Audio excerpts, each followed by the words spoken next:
Hello and welcome to Fair Rugby on Fair Sports, and a very interesting interview being given by Romain Intermac, which has highlighted the issues with the current Rugby Canada. I think it's a very important issue, so I thought I'd just sort of jump on here and just chat a little bit about what Intermac has said and how much weight we need to sort of be giving this sort of interview and just how important the issues that he has raised in terms of protecting the global game of rugby.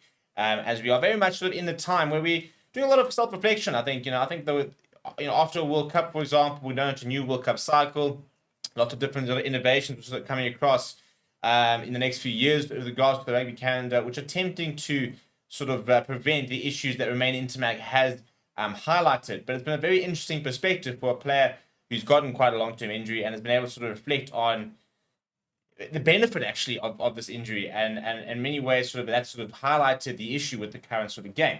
So before I sort of talk about the injury, the comments he's taken about the injury and sort of where rugby is, please do smash a like on the video. Please do subscribe to the channel as well.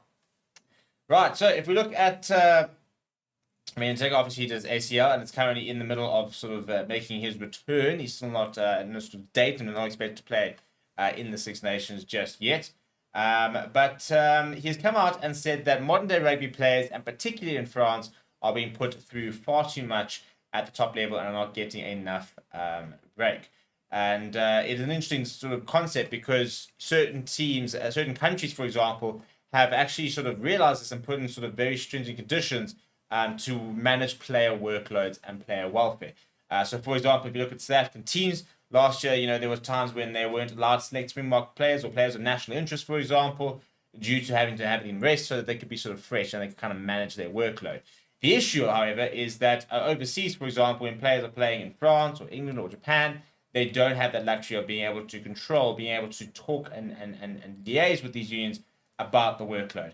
And then all of a sudden they come to international games and you play so few international games in a year that you kind of then end up playing them all the time because you don't have other games. You can't afford not to. You can't afford not to play your best players in a World Cup quarterfinal, semi-final, an important game, a Rugby Championship decider, for example, or even any sort of Rugby Championship game when you've only got sort of 6 games to try and win sort of the entire tournament. But yeah, basically what Romain Intermax talked about is the fact that this is the first sort of reasonable amount of rest he'd gotten because of his injury. And that sort of highlighted just how little rest he was getting and just how hectic the workload is. And this is what he had to say. He says that everyone complains that there are too many matches, but many still want to add more or create competitions. He said at some point we perhaps also have to listen to the players. It would also be beneficial to work together more. We are not pieces of meat. We are sometimes tired, and we still remain the main players in this game. He said that the only way to recover and regenerate well today is to get injured over a long period of time. It's unfortunate.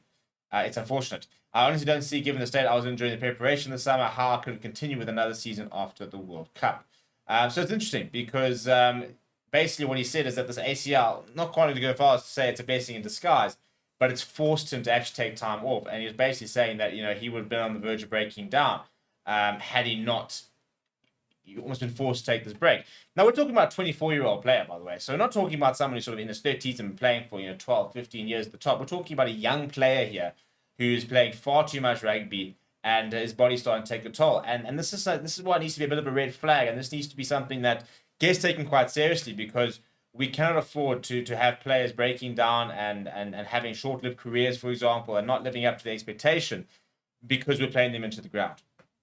And I think that's a very good point he makes, saying that the only time they actually genuinely recover is when they're injured because there aren't structures in place or policies in place that allow for better management of player workload.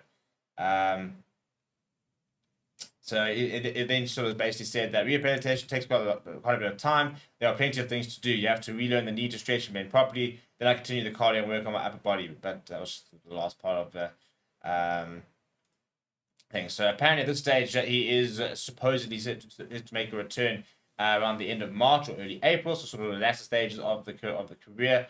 Might sort of grab the last sort of few games of the club season. Will definitely miss the Six Nations at this stage. But I think it's an important message, and we are looking towards that sort of that new calendar, for example, which will allow there'll be no overlap between club and country in terms of games and stuff like that. But I think even so, I think rugby, in terms of taking welfare seriously, need to start putting in caps on player minutes, and management, sort of policies to ensure these players are protected and these players are not being played into the ground.